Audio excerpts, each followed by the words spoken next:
This lecture is part of a series of lectures for a course entitled The Physics of Diagnostic Radiology. The third lecture, Gradient Echoes in K-Space, is broken down into 4 parts. Lecture 3, Part 4, covers K-Space. At the end of the module, you should reach the following learning objectives. To appreciate that an echo fills a line of K-space. To understand that any signal can be decomposed into a summation of sine waves of appropriate amplitude. To describe what a single point in K-space represents in the image. To compare the information content between the edges and the center of K-space. And to recall 2 consequences to MR images when fewer K-space lines are acquired. So we begin by discussing K-space. Recall that a series of events leads to the formation of the echo. It begins with RF excitation, exciting a set of magnetic dipoles or the bulk magnetization to generate transverse magnetization. The transverse magnetization is precessing as well as decaying, so it depends, its magnitude depends on a function of time. And it can also be made to depend on space, that is, it can include spatial information through the application of phase encoding and frequency encoding gradients. The transverse magnetization is detectable as a voltage in a nearby coil, and that coil signal, or that voltage that's recorded, can be transformed through a series of processing methods to obtain a line of K-space, or an echo. And this process is repeated for each phase encoding step. So if we have 128 phase encoding steps, we'll obtain 128 echoes, and that will accord with the ability to reconstruct an image that has 128 lines. And so here we can see that a single echo fills a line of K-space. We repeat this process with every TR, or if it's a multi-echo sequence, we could get multiple echoes per TR, thereby filling all of the required lines of K-space. The number of required lines is dictated by the user's specifications for things like the field of view and the spatial resolution.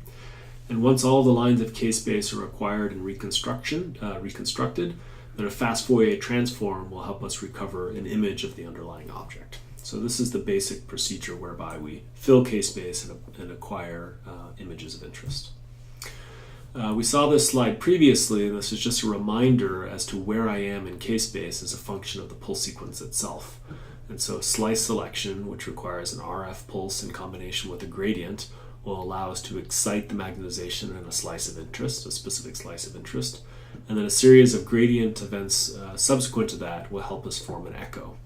The phase encoding gradient in particular allows us to obtain different lines of K-space, and the readout gradient allows us to zip across K-space in a linear direction, such that we're getting all of the many points in K-space along a particular line, and thereby filling up the matrix of all K-points that we care about. So the gradients move the acquisition through K-space. Once all of K-space is obtained, the Fourier transform helps us recover the underlying image. So what is K-space? We've been talking about it some without really describing it too carefully. And K-space obviously is the raw data collected by the scanner. A point in K-space, so a single matrix entry in the K-space matrix, tells us about the presence or absence of a spatial frequency. A spatial frequency represents a pattern in the acquired image, and we'll look at some of these representative patterns in just a second. Whether it represents the presence or absence depends on the magnitude of the K-space's point. So these will be heavily represented points because they're bright points in K-space, and these more corner points here are quite dark, and so they'll have a more predominant absence, say, or not a very bright presence. Each echo measures many of the spatial frequencies that comprise the object. So remember, an echo is a line of K-space, and a line of K-space is comprised of certainly dozens or even hundreds of K-points, and you can see them as individual matrix entries in the K-space data shown underneath. K-space has physical units, and just as audio signals have units of hertz, that is cycles per second or inverse seconds, K-space has units of inverse space, cycles per centimeter or cycles per millimeter, for example. We don't typically or very frequently use those units, but they do have a physical meaning. Now gradients, the applied gradients, help us extract spatial frequency information. And this is the whole principle underlying spatial encoding in MR. The gradients move us around in k-space. It may not be obvious that that's what gradients do, but for now we take it as fact, if you will. And by moving us through all lines of k-space, we fill k-space with all of the acquired echoes. And of course, the Fourier transform gives us an image of the underlying object. And then lastly, we recall that a line of k-space is filled by an echo. And so we need to get dozens, maybe hundreds of echoes to get all of the required lines of k-space. So let's think of a simple example. Here we have 1D k-space, or here I want to describe 1D k-space, and we have a signal, and the signal is positive for some period of time, and then it's negative for some period of time, and then it's positive for some period of time. And in fact, this could be a time signal, like an audio signal, or it could be a space signal. If it were a space signal, it might mean that this is bright, and then it's dark, and then it's bright again. As a function of a linear dimension in space, the x direction or the y direction. And we recall, if we've had a signals and systems course before, or something similar, signal processing course, image processing course, that any signal in an image is just a two-dimensional signal. Any signal or image can be decomposed into a summation of sine waves of appropriate amplitude. So let's look at the first example. So here's a sine wave that corresponds well to the underlying signal of interest. And its amplitude is chosen or tuned or matched or fitted such that it's a fair representation of the underlying signal itself, the white signal. And we can add additional frequencies, right? So now we have a signal that has a higher frequency. The green signal has a much higher frequency than the red signal. And the summation of the red and the green signal gives us the white dashed signal, which is a better approximation of the signal we care about, the underlying white solid signal, if you will. And we can continue adding additional spatial frequencies.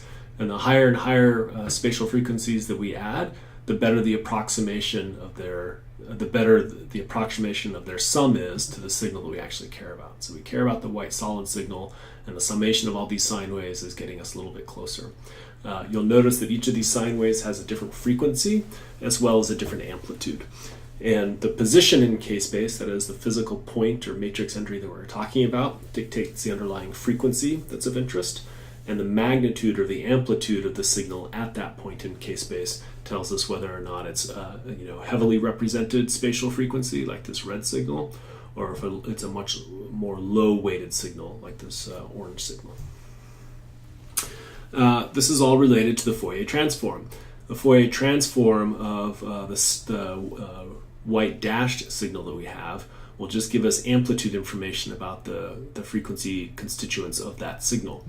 And so we expect that the red signal is a low frequency signal. It's the lowest frequency signal that we're showing here, but it has a pretty high amplitude, and that the green, blue, and orange signals are increasing in frequency, but also decreasing in amplitude.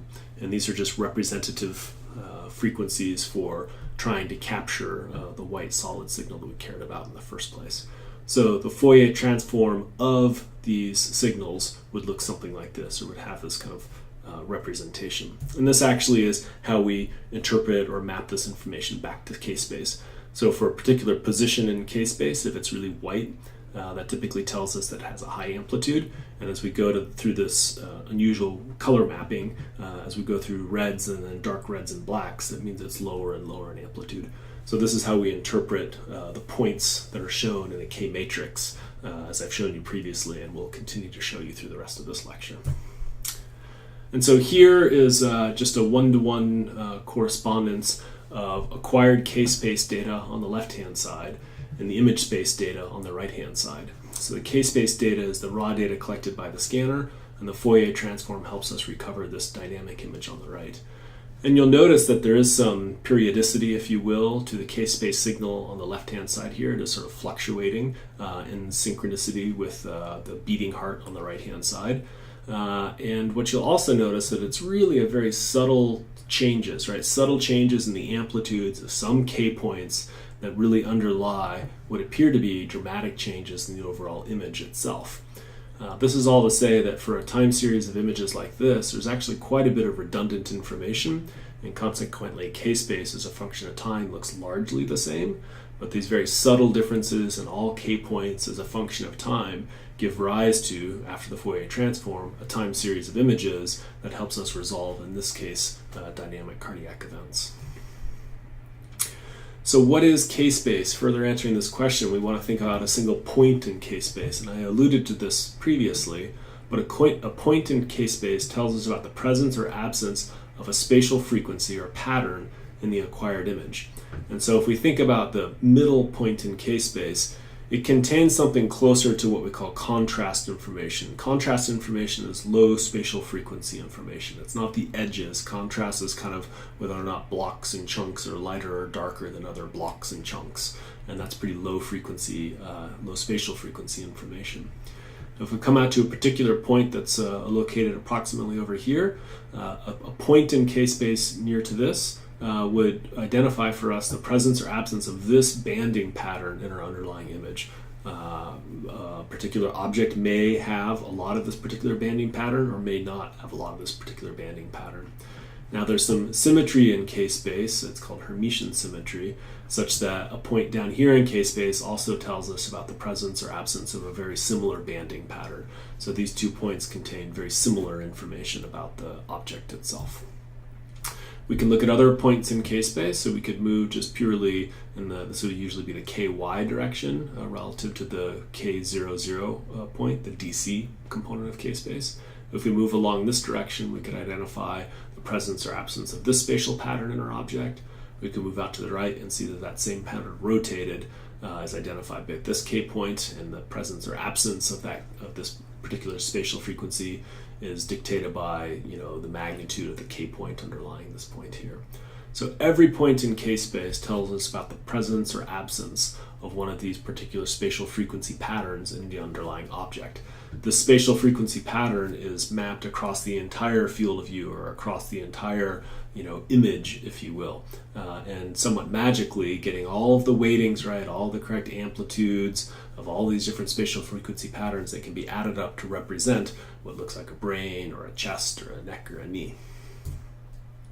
And this is just showing that as we get out toward the edges of k-space, the farthest corners or farthest edges of k-space, these become higher and higher spatial frequency patterns. So very high spatial frequency patterns on the diagonal and very high spatial frequency patterns running horizontally. So this is what I think is one of the best ways of appreciating the difference or the relationship rather between k-space and image space. So on the left-hand side, again, we have k-space. On the right-hand side, we have the image space, and there's a one-to-one correspondence between a frame of k-space imaging data, k-space data here, and the imaging data shown on the right. And what you'll notice on the right-hand side, of course, is that there's this really this kind of overwhelming banding pattern that keeps forming. It has different spatial frequencies, and it's also rotating, and it's mapped sort of directly on top of the underlying image itself. And on the left-hand side, we have the k data, and you can see the k data is subtly fluctuating in most points, and the subtle fluctuations are what gives rise to the dynamic time series that we see on the right-hand side. But you'll also notice this one single point in k-space, and this one point in k-space is spiraling out, in this case, higher and higher spatial frequencies before it starts spiraling back inwards again. And because that point is represented by white, that indicates a very high amplitude. It means that that particular point in k-space for every frame here is going to be heavily overrepresented. And so it's heavily overrepresenting these points here, and you'll see particular banding patterns that correspond with that particular point in k-space. And this is what I meant by that banding pattern is represented over the entire field of view, and it's really the delicate balance of all of the amplitudes of all k points that gives us the diagnostic image that underlies all this. So this is just exaggerating a single k point in a time series. This can, in fact, appear as an artifact in images that you might see in an experiment or in the clinic. And so we identify that a k-space spike can create a banding artifact. This can happen for different reasons, usually related to problems with the coils or the electronics. But if you ever see a banding artifact like this, you would identify for yourself that, oh, okay, there must be a spike somewhere in k-space. And in fact, you would know reasonably well where that spike in k-space would originate from, based on the linked understanding here between k-space and image space. I alluded to this previously, that the middle of K-space is the low spatial frequency information, and it largely tells us something about contrast. And so if we just take out the middle of K-space, do a Fourier transform, and recover the underlying object, you can make out the object still. You can still see the beating heart, but you can tell that the overall spatial resolution is reasonably poor. This is a very blurry image, and yet the contrast information is still largely there. The blood is still bright, the myocardium is dark, the chest wall is bright, and the outside air is still dark. So contrast information is largely stored, if you will, in the central K-space data. If we instead take out the middle of K-space and just look at reconstructing the edges of K-space, what we observe is that we largely have images of just the edges of our objects. So the contrast information is largely wiped out, and you just see these sort of dynamic edges moving around that correspond to what we would identify as edges in the fully resolved image as well. So the middle of K-space tells us about contrast, and the edges of K-space tell us about the edges of our image domain. Two final connections I want you to appreciate about K-space. Here, for example, we have let's say this represents all of the required lines of K-space. So we have odd and even lines, maybe odd lines and dashes and even lines as solid. And let's just assume that the number of required lines are the gray solid and dashed lines shown here, and that a Fourier transform recovers an image of this resolution phantom on the right-hand side. We can reduce the number of lines acquired. So if we don't go as far out in spatial frequency, we don't go to these edges of K-space, then we'll end up with a blurrier image. So acquiring fewer high phasing codes decreases the resolution of the image. We still nominally have the same imaging resolution left-right, but as we haven't gone out as far in K-space, we haven't got out to the same sort of edge or high frequency spatial information, then our image should especially be blurry in the sort of up-down dimension here. The advantage, however, of acquiring fewer lines like this is that it would take less time. And so it stands to reason that acquiring fewer lines takes less time, but one consequence could be blurrier images. And so that trade-off always has to be made in any experiment or any clinical situation. Lastly, a relationship that's not entirely obvious and one that takes more sort of mathematics and depth to develop, and we won't do so in this course, is a connection between the field of view, so the object or the sort of scope of the object being imaged. The field of view is related to 1 over delta k, and this is the step size in K-space. So small steps in K-space mean large fields of view, and large steps in K-space mean small fields of view. In practice, what that means is that were we to take out the odd lines of K-space, so we have bigger steps in K-space, we would be shrinking our field of view, and we will end up getting aliasing artifacts. It looks something like this on the right-hand side. So when fully resolved with a large field of view that entirely encompasses the object, the Fourier transform of the k-data gives us an object that looks like our resolution phantom. But if our field of view is reduced in this case by a factor of 2, such that we're only encoding over this small white rectangle, then the object itself will exhibit what we call aliasing. And this is a consequence of imaging information that's outside of our field of view is still encoded by the gradients, but we have a hard time interpreting its origin because it was outside of the targeted or designed field of view, and consequently it gets misinterpreted as appearing at the wrong place and looks as if it's folding over on itself or aliasing. And so uniformly skipping lines, in this case taking out all the odd lines in K-space, results in this artifact that we call an aliasing artifact. Thank you. That concludes this lecture.